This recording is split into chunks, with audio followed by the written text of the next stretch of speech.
주연절 첫 번째 주일입니다. 주연이라는 뜻은 에피파니라고 해가지고 밝히 드러내다. 성탄절 이후에 아기 예수님이 탄생하고, 그리고 왜 아기 예수님이 이 땅에 오셨는지 밝히 드러내는 그런 주간입니다. 제가 이 교회에 와서 이 본문을, 같은 본문은 아니지만 누가복음과 또 요한복음을 통해서 오늘 본문과 비슷한 이야기를 여러 번 한 것 같습니다. 전할 때마다 상당히 은혜가 되는 것은, 우리가 예수님이 과연 무엇을 하러 이 땅에 오셨을까, 그리고 나하고는 또 어떤 관계에 있을까 깊이 생각하는 본문 중에 하나입니다. 특별히 오늘은 모든 의라는 것은 옳은 거죠. 바른 거, 이게 과연 뭘까, 이런 생각을 하면서 같이 은혜를 나누고자 합니다. 예수님은 오실 때부터 예루살렘의 왕에 사는 거처로 오신 게 아니라 갈릴리 지역에서 성장하셨고, 또 말구유에서 태어나셨고, 처음부터 시작부터가 우리가 생각하는 메시아, 우리가 생각하는 이 세상을 구원할 그런 분으로보다는 정말로 낮고 천하고 비천한 곳에 있는 사람들을 이해하고 또 사랑하기 위해서 오셨습니다.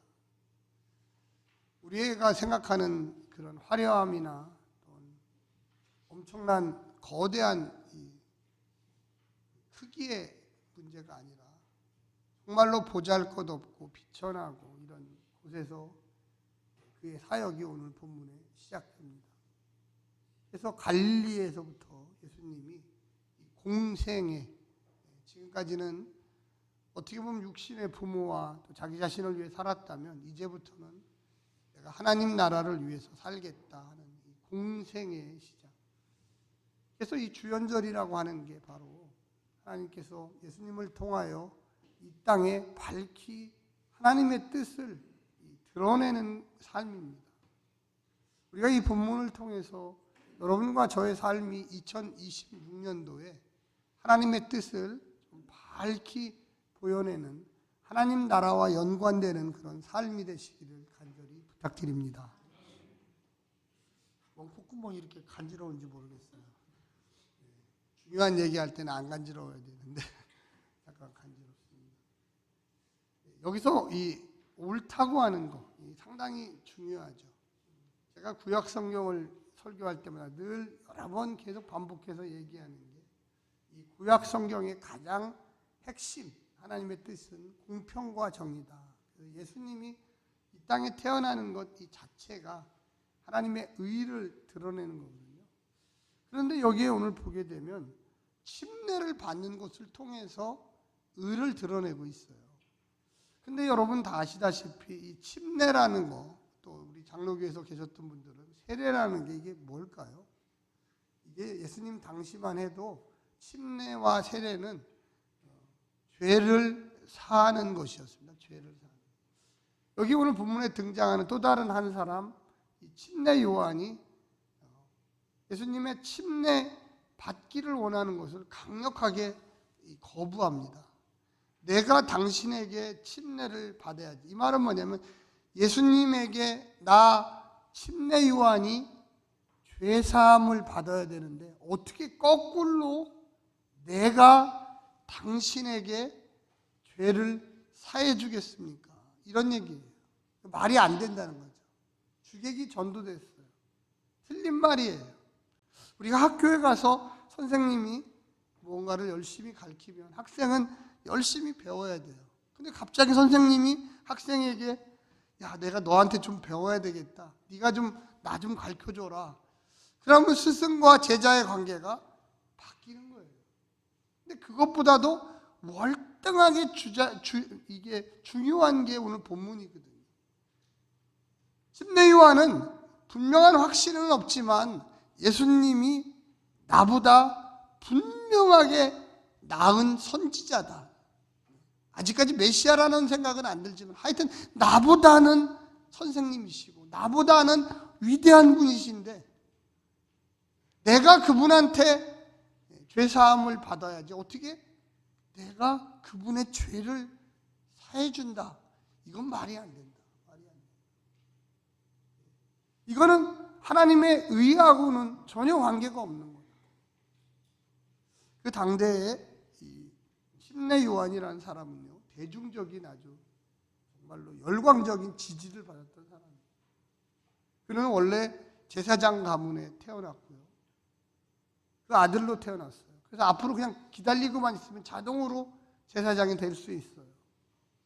뿐만 아니라 그는 그런 높은 위치를 버리고 광야로 들어가서 그곳에서 하나님께 기도하며 엄청난 능력을 받은 소유자예요.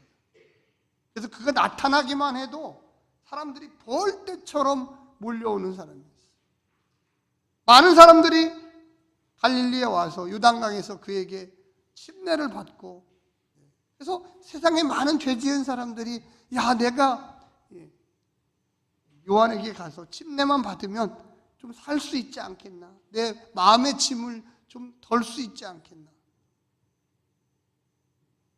근데 자기하고 동년배인 예수님이 걸어오시는 모습을 보고, 어떻게 보면 침례를 받으려고 쭉 줄 서 있는 그 가운데 있는 사람을 보고 그의 마음속에 저 사람은, 저 예수라는 사람은 나하고는 전혀 차원이 다른 사람이구나. 여러분은 그런 느낌을 받으신 적이 혹시 있으신가요?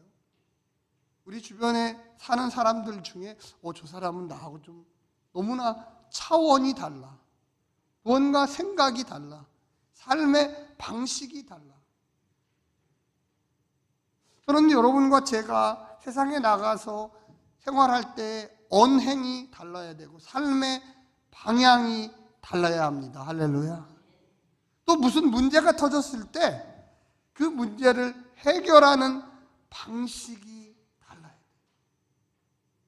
여러분과 저는 영의 사람들입니다. 옆에 분한테 한번 얘기해요. 성도님, 당신은 하나님의 자녀입니다. 성도님, 당신은 성령의 사람이어야 합니다. 이 침례 요한이 성령의 사람이었기 때문에 딱 보니까 예수님이 그 침례 받으려고 사람들 사이에 서 있는데도 불구하고 딱 봐도 저 사람은 뭔가 나하고는 또 다른 차원. 일반 대중들은 침례 요한이 메뚜기와 석청을 먹고 무언가 나하고 다르구나 느꼈지만, 침례 요한은 딱 보는 순간 저 예수라는 사람은 나보다도 또 다른 하나님과의 깊은 관계에 있는 사람이구나. 여러분, 우리가 뭔가 옷을 잘 입고 세상에 화려한 장신구들을 여기다 붙이고 저기다 붙이고 세상에 높은 지위에 있다고 그 사람이 하나님의 사람이라고 생각하지 마십시오. 오늘 본문에 보면 그 당대의 사람들은 침례 요한이 높은 영성에 있다고 생각했어요. 특이한 외모, 메뚜기와 석청을 먹고 광야의 옷을 입고 뭔가 보여지는 그 삶. 근데 침례 요한은 딱 봤을 때 그저 평범하고 그저 무리 속에 숨겨져 있지만 그 마음 속에 성령의 은혜가 있어서 저 사람은 전혀 다른 사람인데. 우리 옆에 분 한번 이렇게 둘러보세요. 한번 이렇게 둘러보시면 수십 년을 만나가지고 너무나 잘 아시죠. 근데 그 사람이 하나님의 성령의 사람이라고 여러분 믿으셔야 합니다. 할렐루야. 세상에서 보면 별 볼 일 없는 직업, 그렇게 무슨 생활에 여유도 별로 없어. 신앙생활도 별로 안 한 것 같아. 어떻게 보면 너무 세속적인 것 같아. 그런데 그분이 하나님이 사랑하시는 사람이에요. 그분이 인정하시는 사람이에요. 우리가 교회 안에서 제가 목사고 또 우리 장로님들 계시고 권사님들 계시고 집사님들 계시지만 이거는 우리끼리의 이야기예요. 하나님이 볼 때는 그 중심을 보고 있는 거예요. 할렐루야. 중심을 볼 줄 알아야 돼요. 중심. 오늘 본문에 뭐라고 이야기합니까? 이때 이게 바로 우리가 얘기하는 하나님의 때예요. 예수님도 30세까지는 목수로서 아버지를 돕고, 아버지가 일찍 돌아가셨어요. 그래서 가장으로서 이제 내가 남자니까 이 집을 챙겨야지, 내 동생들을 챙겨야지, 내 어머니를 챙겨야지 열심히 일하고 노동하고 살았죠. 그런데 여기 오늘 본문에 13절에 이제는 뭔가 감이 오는 거예요. 하나님이 나를 부르시고 있구나. 신학교에 가보면 이러신 분들이 많아요. 뭐 세상에서 보면 좋은 직업, 대기업에서 높은 직책으로 있다가 어느 날 갑자기 하나님이 날 부르시. 어디로? 신학교로. 어디로? 저 아프리카로. 어디로? 저 아시아의 빈곤 지역에. 몰라요. 왜 부르시는지는 몰라요. 근데 내 마음속에 자꾸만 불편하고, 예수님도 저는 그러실 거라고 생각해요. 예수님이 이때에 광야에서 있었던 침례 요한이 침례를 베풀고 있대. 나도 한번 가볼까? 그 부르심에 응답하는 거예요. 저는 오늘 이 자리에 오신 모든 성도님들이 하나님께서 2026년 새해를 향하여 부르셨다고 저는 믿습니다. 우리 부르심에 응답하기 위하여 이 예배에 오는 거예요. 하늘의 문이 열리는 그 장면을 오늘 보시기를 간절히 부탁드립니다. 그래서 거기 보시면 이렇게 나오잖아요. 갈릴리로부터 요단강에 이르러 침례 요한에게 침례를 받으려 하시니. 그러니까 예수님만 받으려고 하는 게 아니라 많은 인파 중에 한 사람, 예수님도 속해 있었다는 거죠. 근데 그 숲속에 숨겨있던 보석처럼, 모래사장에 숨겨있던 진주처럼 그 속에 아무도 모르게 숨어 있는데 갑자기 밝히 드러나 주연전의 모습처럼 떠오르고 있는 거예요. 그래서 그분이 메시아라는 것을 이제 서서히 번쩍번쩍 증명하기 시작하는 거예요. 14절에 보니까 요한이 말려 이르되 막 쫓아와서, 분위기가 그래요. 제가 조금 첨가한 겁니다. 그 무리 중에 한 사람, 그분에게 막 침례를 주다가 막 쫓아와서, 아니 예수님 아니십니까? 많은 사람들이 놀랐을 거예요. 아니 저분이 누군데 갑자기 그 유명하신 분이 와서 예수님한테 이야기합니다. 내가 당신에게서 침례를 받아야 할 터인데 당신이 내게로 오십니까? 아까 침례가 첫 번째 뜻이 뭐라고 그랬습니까? 침례 첫 번째 뜻이 죄를 용서하는 거. 한번 따라서 해요. 죄를 용서하는 거. 이게 침례예요. 물론 다른 뜻이 나중에 나와요.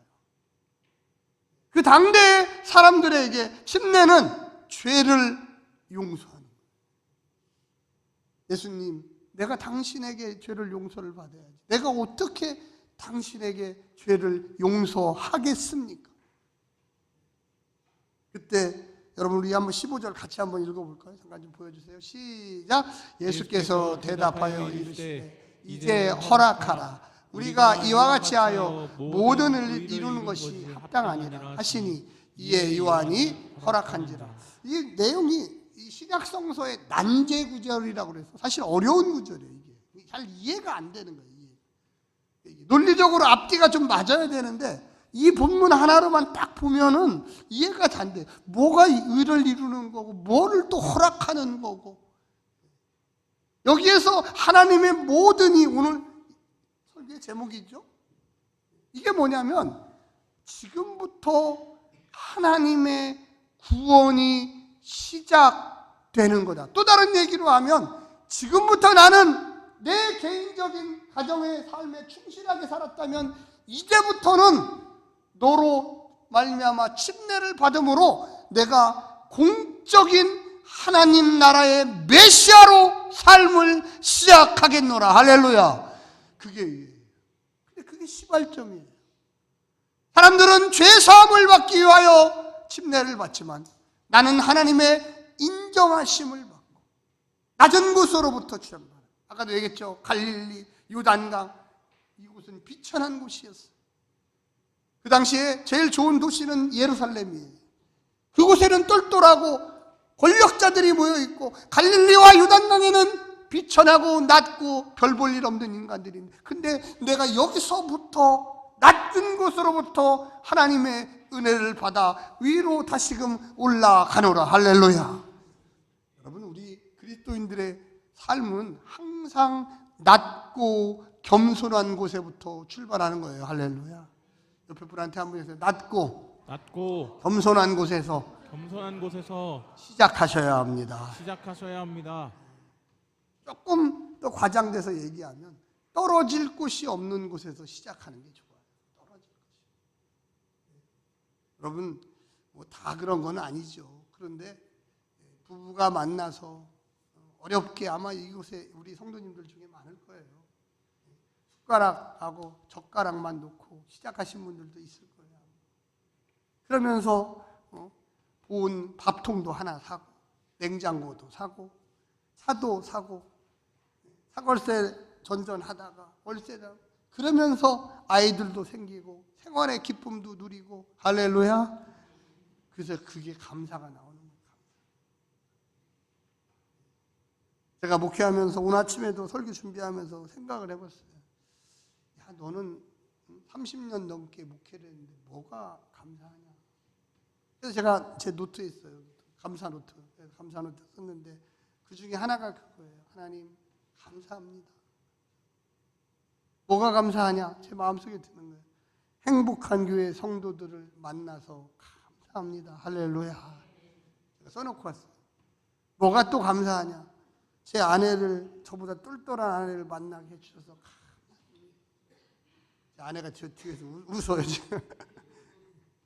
또 뭐가 감사하냐? 하나님 제 딸 서희와 한이를 주셔서 감사합니다.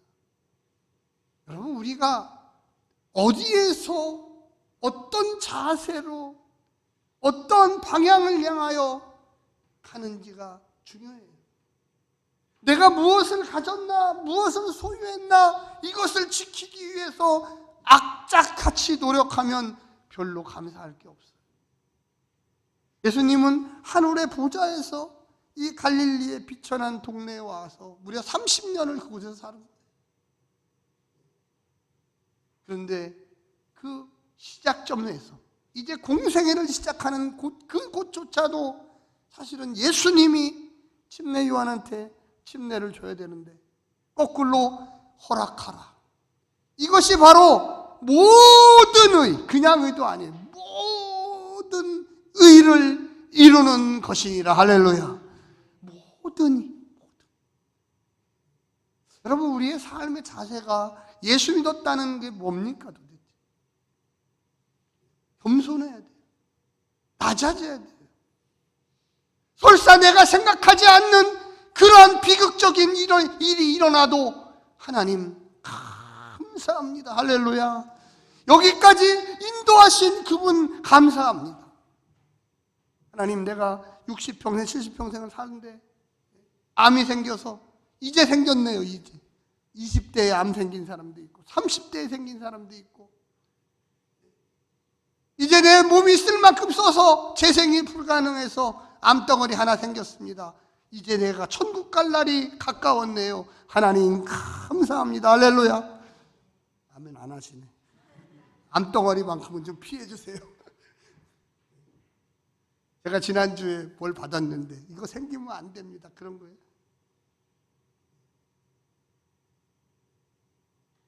여러분, 아침을 어떤 것을 드시고 오셨습니까?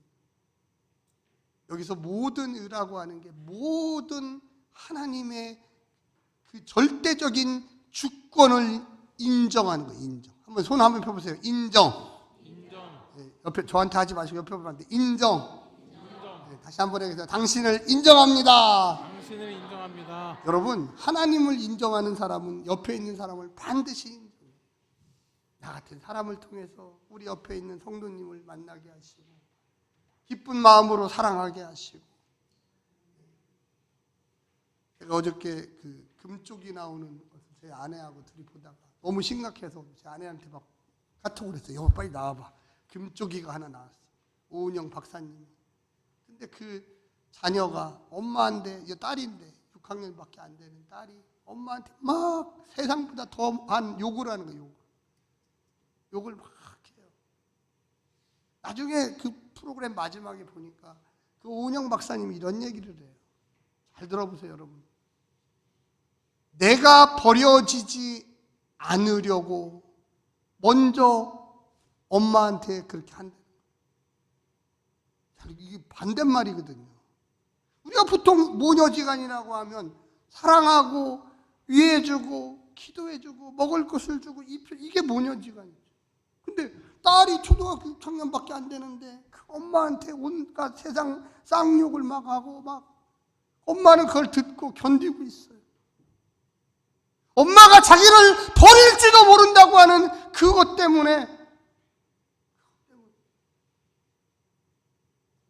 여러분, 우리의 마음의 깊숙한 곳에 하나님의 절대적인 신임과 믿음이 있어야 돼요. 할렐루야. 하나님은 여러분과 저를 버리지 않으세요. 그래서 감사가 나오는 거예요. 나를 버린다! 하나님이 나를 버렸다! 이러면 그 아이처럼 쌍욕이 나와요. 원망하는 거예요. 하나님은 날 지키시고 이 어려운 삶 속에서도 하루하루 먹을 것을 주시고 내 옆에 있는 아내, 남편, 자식, 우리 내 옆에 있는 성도, 여러분 여기 나오는 모든 의를 이루는 것, 그것을 허락하라. 우리 세상의 눈으로 보면 죄사하는 것을 어떻게 허락해요? 주객이 바뀌었는데. 근데 그게 아니에요. 하나님의 구원의 시작, 그것이 내가 예수 그리스도로서 이 어려운 갈릴리에서 이 죄사함, 세상의 눈으로는 도저히 이해할 수 없는 거예요. 하나님의 은혜를 우리가 어떻게 이해합니까?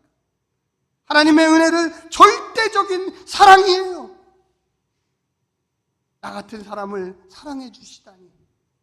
그래서 내가 나 같은 사람도 내 옆에 있는 원수를 사랑하는 거예요. 할렐루야. 하나님이 나 같은 죄인을 사랑해 주시다. 여러분 여기에 보면 정말로 깊은 뜻이 있어요. 여러분 16절에 한번 보세요. 되게 중요해요. 이것도 제가 한번 읽어볼게요. 예수께서 침례를 받으시고 어떻게 보면 죄사함을 받으시고 곧 물 위에서 올라오실 때 어떻게 했다? 하늘이 열리고. 여러분 지금까지 예수님이 오시기 전까지는 물론 많은 구약의 선지자들이 있었지만 하늘이 완전히 이렇게 열린 게 아니에요. 한 줄기 빛이죠. 빛. 컴컴한 곳에 빛이 하나씩 내려오는 거예요. 빛이. 근데 지금은 완전히 하늘이 열려버린 거예요. 누구 때문에? 예수님 때문에. 왜? 도대체 왜 이게 도대체 뭔데? 이게 뭔데? 죄사함이라고 하는 그 침례가 겸손함으로 낮아지니 하늘이 예수 그리스도를 통하여 열려버린 거예요. 할렐루야. 얼마나 놀라워요. 그래서 우리가 침례교회에서 이 침례 받을 때 물속에 들어가는 것을 뭐라 그러면 죽음이라고 그래요. 고린도전서에 나오는데 죽음. 침례 받습니다. 제가 침례 줄 때 물 조금 드시라고 수건을 코앞에 대고, 평상시에 좀 말 안 되시는 분은 제가 이렇게 들 때 수건을 일부러 좀 떼요. 그럼 평상시에 순종 잘하시는 분은 제가 꽉 눌러드려요. 그러면 물이 한 방울도 안 들어가요. 죽음이 뭔가? 들어가 보면 온몸에 머리끝부터 발끝까지 물속으로 들어가서 죽음. 당신은 이제 죽습니다. 그리고 다시 나올 때 예수 그리스도와 함께 부활하는 영생의 기쁨을 누립니다. 할렐루야. 제가 세례 받는 걸 제가 타교 다니니까 뭐라고 안 합니다. 제가 절대 그걸 이상하다 하지 않아요. 타교 다니잖아요. 근데 세례를 받으셨다가 나중에 침례교회 오셔서 목사님 오리지널을 한번 받고 싶습니다. 그래서 제가 침례 주시는 분도 있어요. 가끔가다 원하시는 분. 근데 그분들이 공통적으로 하는 얘기가 뭐냐면 역시 오리지널은 다르네요. 제가 그때 수건에다 물을 이렇게 수건을 뗐겠어요? 아니면 꽉 눌렀겠어요? 오리지널 느끼려면 물을 많이 먹어야 돼요. 그냥. 무언가 내가 죽음과 부활, 여기서 하늘이 열린다고 하는 이야기는 지금까지는 컴컴한 어둠 속에서 죽음같이 살던 사람들이 이제 예수 그리스도가 공생애로 나옴으로 하늘이 완전히 열려버려서 야! 빛이 아니라 태양을 바라볼 수가 있구나. 할렐루야. 태양을 바라볼 수. 이제 어두운 시대는 갔어. 이제 새로운 시대가 온 거예요. 그래서 우리가 기쁜 거예요. 그래서 우리가 하나님께 마음 놓고 예수 그리스도의 이름으로 기도를 드리는 거예요. 할렐루야. 그래서 주님, 내가 주님께 돌아갑니다. 내가 당신의 아들이고 딸이며 하나님의 백성입니다. 그래서 뭐라고 이야기하냐면 16절에 이렇게 이야기합니다. 예수께서 침례를 받으시고 곧 물에서 올라오시 하늘이 열리고 하나님의 성령이 비둘기같이 내려 자기 위에 임함을 보시더니 할렐루야. 예수님이 성령이 없었던 게 아니에요. 그런 뜻이 아니라 하나가 되는 거예요. 그래서 거기에 보니까 17절에 마지막에 이렇게 합니다. 하늘로부터 소리가 있어 말씀하시되 이는 내 사랑하는 뭐라요? 아들이요 내 기뻐하는 자라. 할렐루야.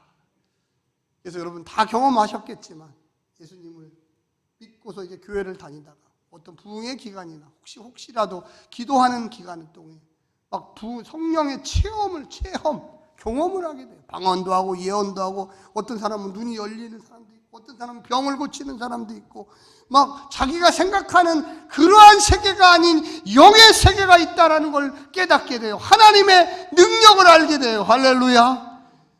혹시라도 이 중에 아직까지 그런 경험이 없으신 분들은 내일 저녁부터 신년 특별 저녁 기도회가 5일 동안 있습니다. 여러분 교회를 어떤 분들은 이렇게 얘기해요. 믿음이 없으신 분들은 착하게 살려고 교회 다닌대요. 물론 그건 또 결과죠. 착하게 살게 돼요. 그런데 신앙생활은 반드시 성령의 체험을 하고 신앙생활을 해야지 확신이 있습니다. 할렐루야. 내 기도가 하나님이 들으시는구나. 여기 오늘 본문에도 나오지만 예수님이 개인적인 삶을 살다가 새로운 공적인 삶을 살게 돼서 그의 마음속에 내가 하나님의 아들이구나. 이게 오늘 본문이 신학적 난제 구절이에요. 굉장히 어려운 구절. 그럼 예수님은 처음부터 메시아가 아니었나? 또 어떤 분은 예수님은 그러면 지금부터 메시아 시작인가? 아니에요. 처음부터 예수님은 태어날 때부터, 그래서 아기 예수님이잖아요. 근데 왜 지금처럼 이렇게 이야기를 하느냐? 자각을 하는 거, 자각. 내가 이제부터는 새롭게 살아야 돼. 제가 목회를 하면서 저 스스로도 그렇지만 우리 성도님들 중에도 대화를 하면서 느끼는 게 많아요.